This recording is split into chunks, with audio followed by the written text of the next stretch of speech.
Hi, welcome to the Itihasa channel. Today we talk about the events that happened in the Hastinapur palace following the exhibition match, where Arjuna first excelled in showing off his astras and then finally came Karna and blew the minds of all the people there. Om Namah Shivaya, Om Nagendraya Namaha, Om Amme Narayana, Om Namo Bhagavate Vasudevaya. Om Ganeshaya Namaha, Om Anjanaya Namaha, Om Subramanya Namaha, Swami Sharanamayapo, Om Guruve Namaha. So, following the exhibition match, the mood in the Pandava house was very gloomy. Kunti kept to herself, didn't interact much, while most people thought her sadness was because of what was said about her by Duryodhana. In reality, it was her son who had come back, and come back not to join her other sons, but to join Duryodhana. Duryodhana, who had made a very clear attempt at Bhimasena's life at one point of time, and had made many other attempts at many other points of time, but which were thwarted by the timely intervention of information that was received by Yuyutsu and some other spies. And so it went on for a few days until one day Dronacharya called all the Kuru princes around him and told them all, "You've become accomplished warriors now, and I'm happy to see how well you have performed in the exhibition match. But it is now time to give your Gurudakshina." And so all the Kuru princes chimed in unison and said, "Yes, we are willing to give you your Gurudakshina, O Acharya, but pray do tell us what it is that you would like us to do." And then Dronacharya told all of them, "Long back, the king of Panchala, Drupada, was my friend. We studied together in the ashram of my father, Bharadwaja.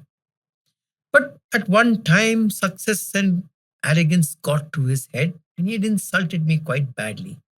And I swore to him that my students will come and conquer your kingdom and take you prisoner. And it is time now that you offer me my Gurudakshina. I want you to go and attack the Panchala kingdom. Attack them and bring him to me as prisoner." Everyone was excited, especially Arjuna. He was quite low and down, for he had been insulted and he had been shown that he was not as great as he was. And there was a warrior who seemed to be far greater than him. And so Arjuna was quite depressed. And unfortunately, this was not a warrior who could be asked to give a Gurudakshina to Drona, for he was not Drona's student, unlike Ekalavya. And so there was no solution in sight for Arjuna. But the thought of going to war and being able to show his prowess and being able to fight made this Kshatriya happy. For a Kshatriya derives maximum happiness when he is at war, when he is in the battlefield, surrounded by the thrill of war, where death could come at any instant, death and glory could come at any instant. And this made his mood much better. And so the Kauravas and the Pandavas decided to set out to the kingdom of Panchala. Karna decided to join in on the side of Duryodhana in the attack on Panchala. And Drona didn't mind it, for at the end of the day, all he wanted was Drupada to be brought as a prisoner in front of him. The Kauravas also decided to take a small contingent of their army with them. And so the Pandavas, led by Yudhishthira, the Kauravas, led by Duryodhana and Karna, with the small contingent of the Kaurava army, proceeded towards Panchala. When they reached Panchala, they stopped a short distance away and started to regroup and decide on the plan of action. And Duryodhana was excited. He had his close friend Karna by his side, who he knew was an archer par excellence who could defeat Arjuna any time. And he wanted to test the resolve and the ability of Karna. For he wanted to see how great Karna would be in an actual conflict, in an actual war. For demonstrating some astras in a Rangabhumi exhibition is one thing, but actual war is something else. And he was very keen that he test Karna, for he wanted to know where he would stand if he were to wage a war against the five Pandava brothers. And so he was very excited, and he told Dronacharya that I want the chance to go and attack first. For he was also scared that the Pandavas went first, and if they would bring Drupada back as a prisoner, he would not have a chance to go into battle. And he desperately wanted to see what Karna was capable of. And so he told his master Guru Acharya Drona that I wish to go into battle first. I will go in with my 99 Kaurava brothers and my small contingent of the Kaurava army, of the Kuru army, along with Karna, my close friend. And Dronacharya looked at Yudhishthira and Arjuna nodded and said, I think it's right that our brother Duryodhana goes in first. The Pandavas, we shall stand back and watch. And Duryodhana was excited. Arjuna's ability as a keen strategist and an astute strategist came to the fore in this war. He was in his element here. In the conversation he had with his Guru Dronacharya, after the Kauravas marched into the gates of Panchala, it became very clear that Arjuna had a very clear thought process when it comes to waging war. He knew how to identify the weak points of an army, to identify the weaknesses of an army, how to identify how the point of attack, the timing of attack, and the technique of attack. He was happiest in the battlefield. And so the Kauravas, led by Karna, Duryodhana, and Dushasana, the second brother, along with the small contingent of the Kuru army, marched towards the gates of Panchala. The kingdom of Panchala was not expecting any hostilities at that point of time. They had been in peace with the Kuru kingdom for a very long time, and they were quite confident the Kurus were not going to attack them. None of the spies had informed them that any of the neighboring kingdoms had planned to wage war against the Panchalas. So the defenses were down and the gates were open. The Panchala kingdom was very difficult to attack if they were prepared. You may recall how the kingdom of the Dasarnakas, led by Hiranyavarman, had come in large numbers to attack the Panchala kingdom at the time of Shikandin's wedding. And at that time, we had discussed how well the ramparts of the Panchala kingdom were fortified.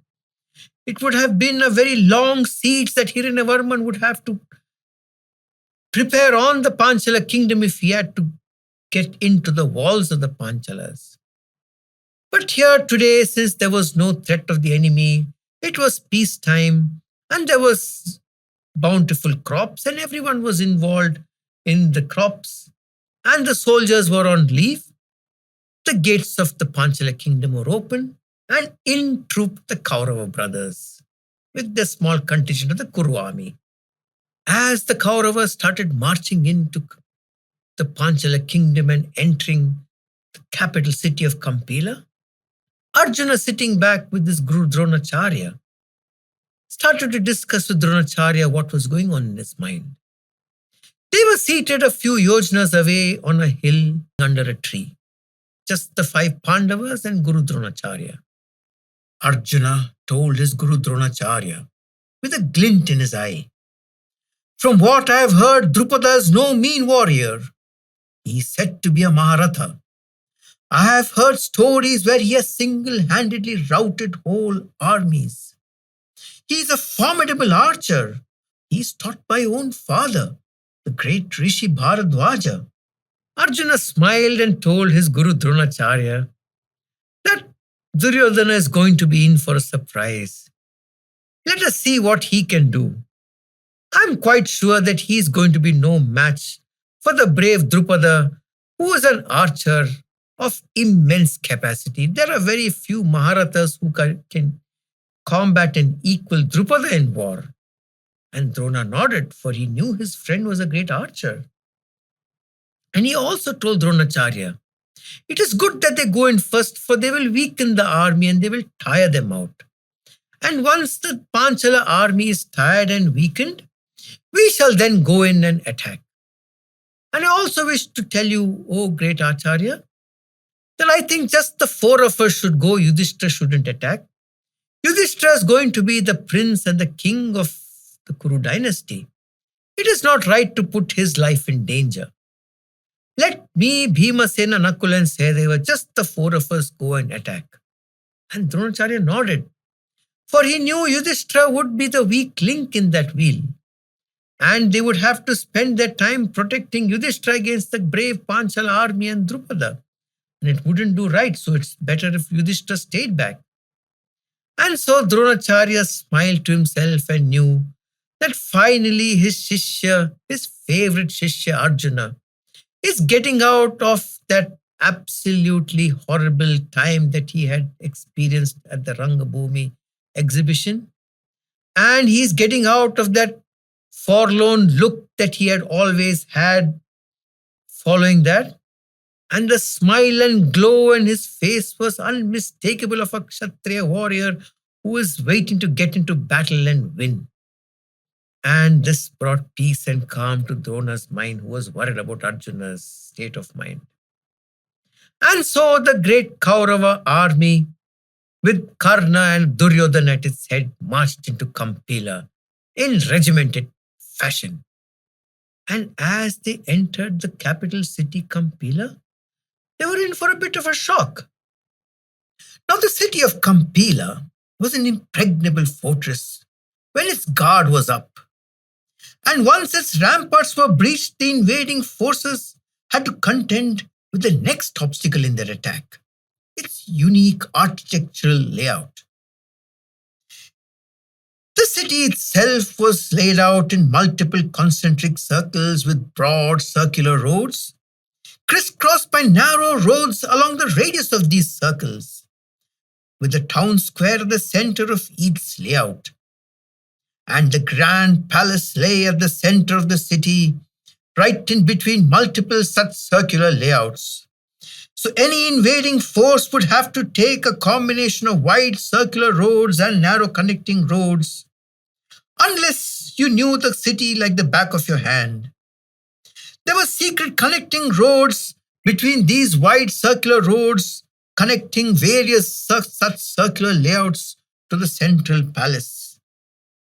And the large regimented Kuru legion, led by the 100 Kauravas and Karna, were forced to spread into smaller units and divide themselves as they went into the city.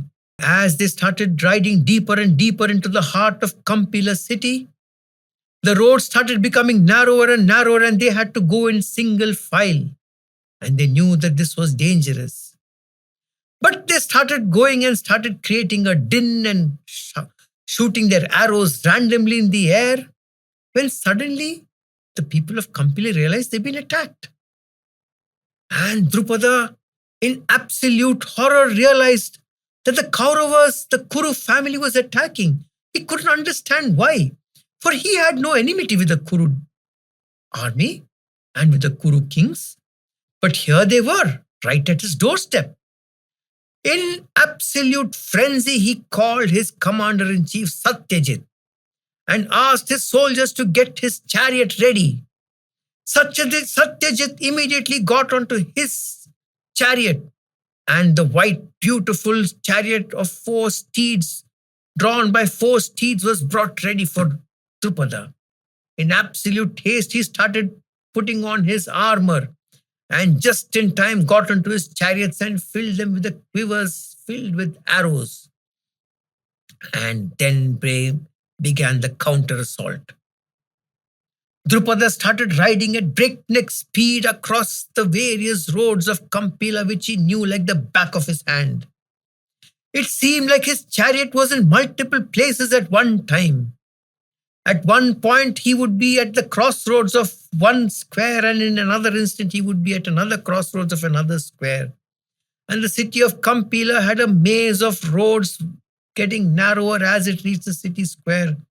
And these poor Kauravas and the Kaurava army were traveling horseback on single file, not even able to go at a faster pace, making them sitting ducks for counterattack.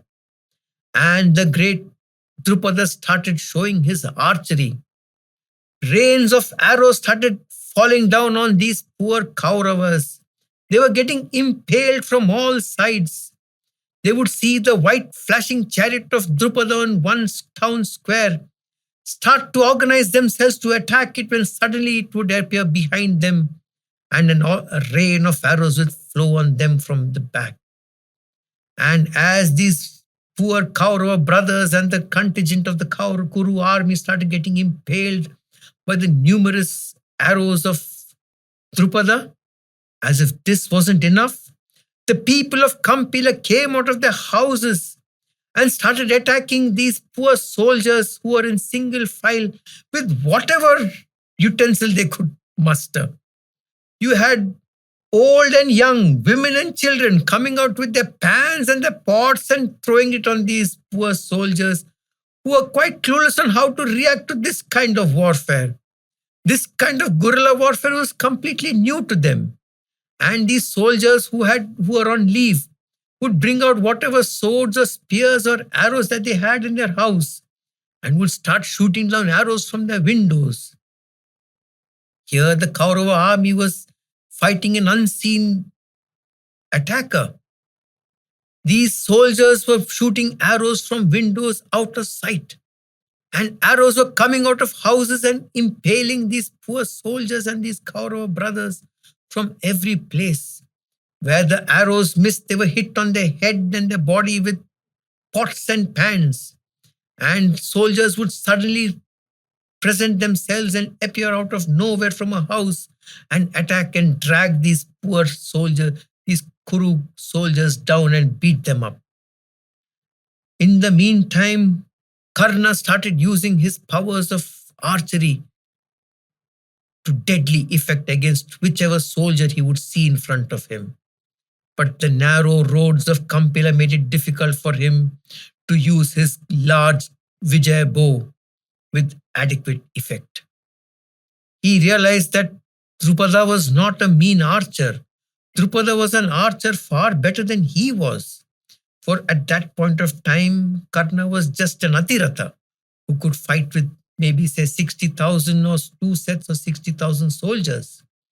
But Drupada was a Maharatha who could fight with 12 times that number. And Drupada's arrows rained down from everywhere, and Karna's large bow Vijay was difficult to wield in those narrow roads. And he on his horseback was having difficulty trying to hit Drupada, who knew the lay of the land like the back of his hand.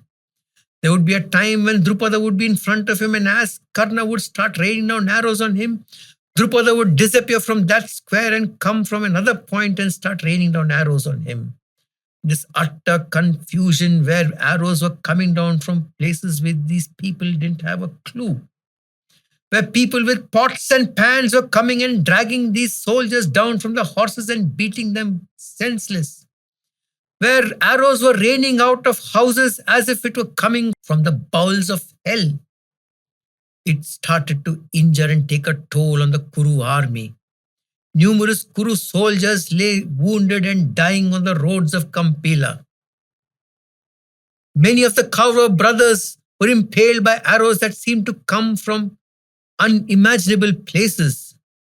And to add insult to injury, women were dragging these Kaurava princes off their horses and beating them with the pans that were in their hand. Realizing that it was a futile attack, Duryodhana called for his soldiers to rush back. And to add insult to injury, these escaping soldiers were again being attacked by the common folk of Kampila, who knew that they could do anything at this point of time against this marauding Kuru force. And then Drupada called for his army to start regrouping. And then they reached the gates of Kampila and started to chase down these Kuru forces out of the gates. Standing a few yojanas away on top of a hill under a tree, Arjuna started laughing at the comical sight of people chasing the great Kaurava brothers with pots and pans, hitting them on the head with sticks and stones, and these poor Kaurava princes impaled with arrows, injured and bleeding, rushing out like women running away from a marauding force. And they could see the injured Karna and Duryodhana and Dushasana riding back furiously towards this hillock to their guru. As they reached their guru, Duryodhana fell at his guru's feet and said, "You never told us about Drupada. You never told us that he was an archer who was so great at his archery. We could barely see where he was at any given time, and he seemed to appear in one place, disappear an instant, and appear at another place. And in that instant where he was visible, he would rain down hundreds of arrows on us, injuring us. We are incapable of taking him prisoner. It is not possible to take Drupada prisoner, and I don't think these Pandavas would also be up to the task. We are sorry, O Guru, we have failed you. Let us go back, let us train a little more, and then come back and attack Kampila another time." And then the Guru Dronacharya looked at Arjuna and asked him, "Would you like to go back or would you like to attack?" But this time Arjuna knew that his day in the sun was coming. Arjuna went to his Guru Dronacharya, touched his feet, and took his blessings. He told Guru Dronacharya, "The great Bhima shall lead the battle. I shall follow in a chariot. Nakula and Sahadeva will be next to me, protecting the wheels of my chariot. Yudhishthira will stay back. He will not take part in the fight. Give us permission, O Acharya. Let us go and attack Kampila." And Duryodhana was aghast. How could 4 people succeed where hundreds had failed? And he smirked and he told his Guru, "Let them go forth, O Guru. Let's see what happens." For deep inside, he was quite sure that one of these brothers would be killed, and he was quite sure, he was hoping it would be Arjuna who was killed. And if Bhimasena was also killed by the great archer Drupada, it would be a great bonus for him. In the meantime, having thwarted the attack on the capital city of Kampila, King Drupada and his commander-in-chief Satyajit rallied the troops around and started to arrange them in formation outside the city walls. The troops who had been on leave started quickly arranging themselves into formation, putting on their armor and getting their weapons ready. They were all ready for the counterattack, for the great Drupada knew that if an attack has come, there could likely be a second wave coming in to attack again. And it would be best to form themselves ready to lead this counterattack. Drupada led the regimented army and the large Panchala army on his war elephant, a huge war elephant, well trained for multiple wars, with his commander Satyajit next to him on a large chariot. It was said that Satyajit's chariot was as huge as a large room. As this regimented army stood outside the palace walls, they formed a formidable vision. And as they gazed around, they noticed the ragtag Kuru army that had just attacked them was nowhere to be seen. But still the army was prepared for any eventuality. Drupada, now seated on a huge elephant, gazed around him, and looking around, a strange sight greeted his eyes. There was one huge man wielding a mace, charging against them, running. Behind him on a chariot was a handsome man, dark and tall, with beautiful features, with a bow in his hand, rushing down in his chariot. Next to him were 2 men on horseback, guarding his wheels. They had just sent back, with humiliating defeat, the Kuru army of hundreds of soldiers. Some soldiers lying dead on the streets of Kampila, most of them rushing back with their legs tailed between their legs, injured quite badly, impaled with swords, spears, and arrows. And having beaten back this army of hundreds of Kuru soldiers, What were they seeing? Four men coming towards this entire Panchala army? Was it a joke? And as Drupada on his large war elephant observed the strange scene, he suddenly saw the deadly Bhimasena in the front on foot, moving down through the Panchala ranks, using his mace, a large mace studded with spikes, beating down the heads of his soldiers like Yama coming down in all fury. This great Bhimasena, who stood a couple of heads above the other soldiers, was wreaking havoc on the soldiers. As he rampaged through the regiments, the people started fleeing in absolute terror, for they had never seen a sight like this. A huge man of immense proportions, like a war elephant, bearing down on the soldiers with his mace swinging with deathly precision every swing, taking down heads and crushing bones and crushing bodies. And as he started killing more and more people, he started letting out a blood curdling scream, his excitement getting more and more intense as he was killing more and more soldiers. Satyajit, the commander in chief, immediately turned his chariot away to attack Bhima, who was on foot. Seeing that Satyajit was going to attack Bhimasena, Arjuna knew that the only way he could get Satyajit to stop his attack on Bhimasena was to attack Drupada directly. Taking hold of thick, large arrows, Arjuna attacked the hood on the war elephant on which Drupada sat. Within an instant, the hood started to fall to the side, and Drupada jumped down to safety, and the war elephant started to veer to the side with the weight of the hood standing on its side.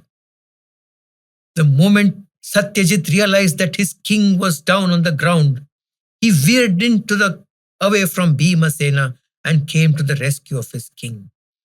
Drupada came onto the chariot of Satyajit and they started to attack Arjuna. Drupada started raining down a volley of arrows on Arjuna, and so did Satyajit.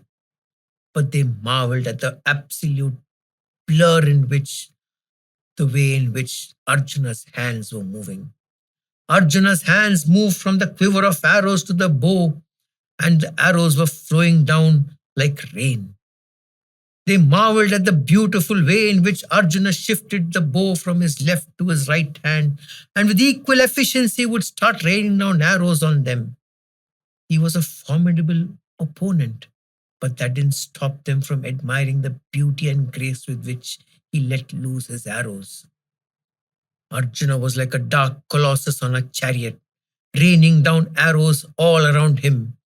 His arrows would hit their mark on the soldiers around him, and the brave Nakula and Sahadeva on either side used their swords with impeccable precision to behead the forces of enemy which had crowded round Arjuna. And Satyajit started to rain arrows on Arjuna.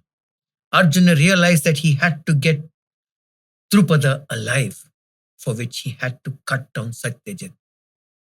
He started concentrating all his force on Satyajit, and within a short time, a wounded Satyajit had to get off the chariot and run to the safety of his soldiers. Meanwhile, Bhimasena was having the time of his life. The insults that were pounded on him by Karna and Duryodhana came to the fore, and he started relieving his frustration on the Panchala army by marauding through their ranks until the soldiers started running for cover.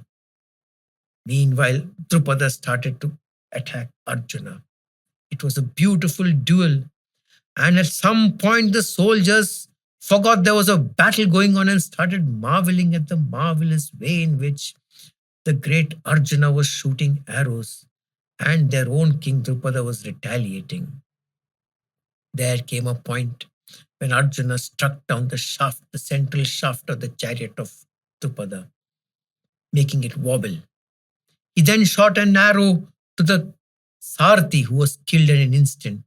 Multiple arrows followed on the steeds, killing down the steeds, immobilizing Drupada completely. The next set of arrows cut down Drupada's bow. Drupada picked up another bow and that was cut down too. It happened 4 or 5 times till all the bows that were there in the chariot were exhausted. And there stood in front of him Drupada without a weapon. Arjuna then took a sharp arrow and aimed it at Drupada's heart, and Drupada knew his days were numbered. Then, keeping down the bow and the arrow, Arjuna got off his chariot, taking a curved sword, ran to Drupada's chariot and held the sword to Drupada's neck. He then took Drupada on his own chariot and started to move towards Dronacharya, who was waiting at the same hill in the distance. As he started going back to Dronacharya with Nakula and Sahadev on his side, he observed the sight of Bhimasena in absolute happiness, killing soldiers all around him, and called out to Bhimasena. He called out to Bhimasena and told him, "We have no enmity with the Panchala army. Spare their lives. We are just doing what our Guru asked. The Panchalas are distantly related to the Kurus. It does not look nice for you to kill them unnecessarily. We have got what we have come for. Come, Bhimasena, come. Leave the Panchala army. Let them go back." And so saying, the great Arjuna, with his sword to Drupada's neck, rode back to his Guru. As they started nearing the tree on the hillock where Drona stood, Drupada noticed who it was. Seeing Drona in the distance, he realized what had happened. Drona stood there with a smirk on his face, a haughty look, staring down at Drupada. As they reached the tree, Arjuna got down, dragging Drupada down with him from the chariot. He went to Dronacharya and lay his head on Drona's feet and said, "I have brought back my Gurudakshina to you." Drupada looked at Arjuna. As he looked towards Arjuna, though he had been conquered by Arjuna, a strange sense of admiration came into him, and then despair as he looked towards Dronacharya. He walked towards Drona, head held high, looking towards him, while Drona looked back.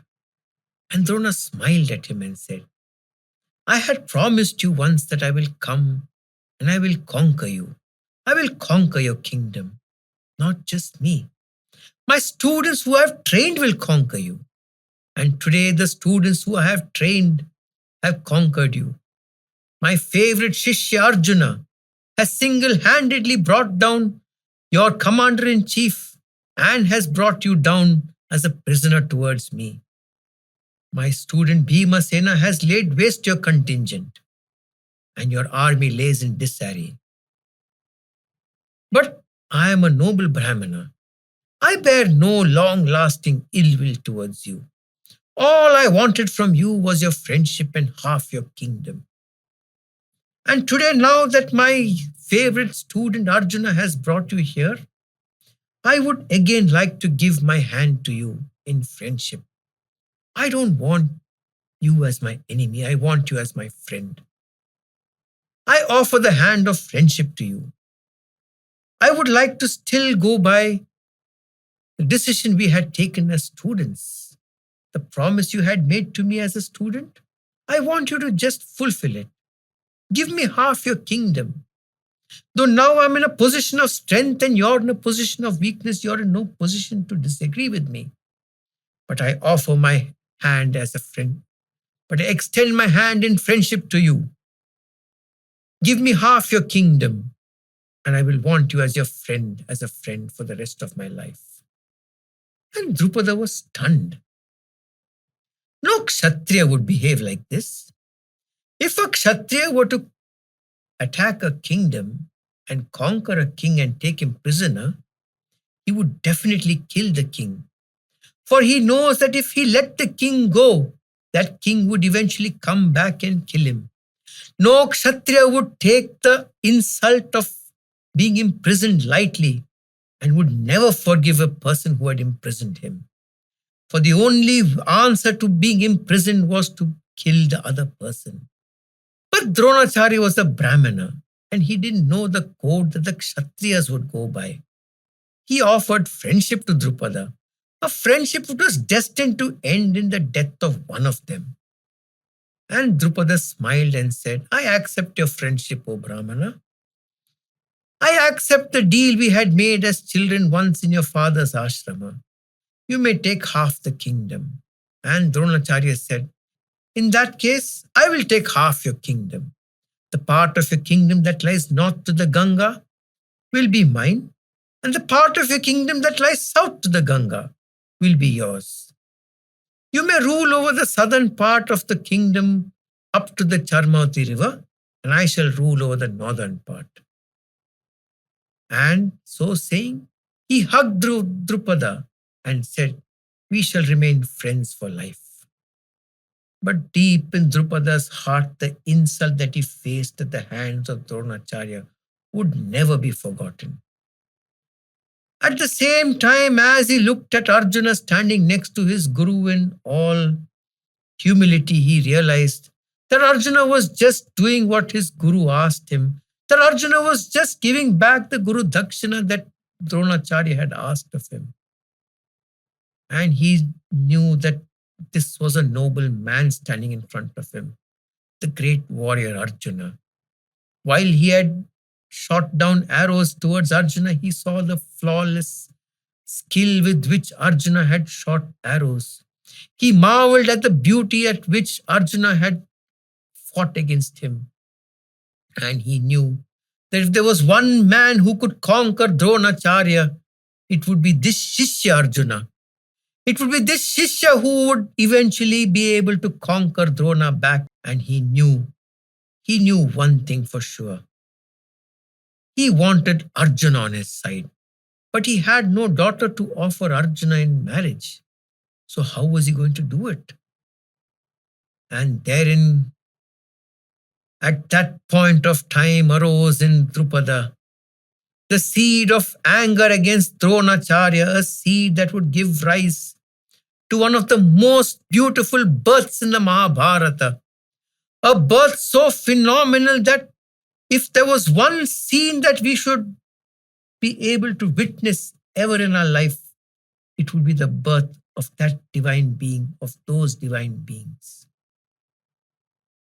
And so went back Drupada, aching for revenge against Drona. Om Namah Shivaya. Om Namo Bhagavate Vasudevaya. Om Nagendraya Namaha. Om Amme Narayana. Om Ganeshaya Namaha. Om Anjanaya Namaha. Om Subramanyaya Namaha.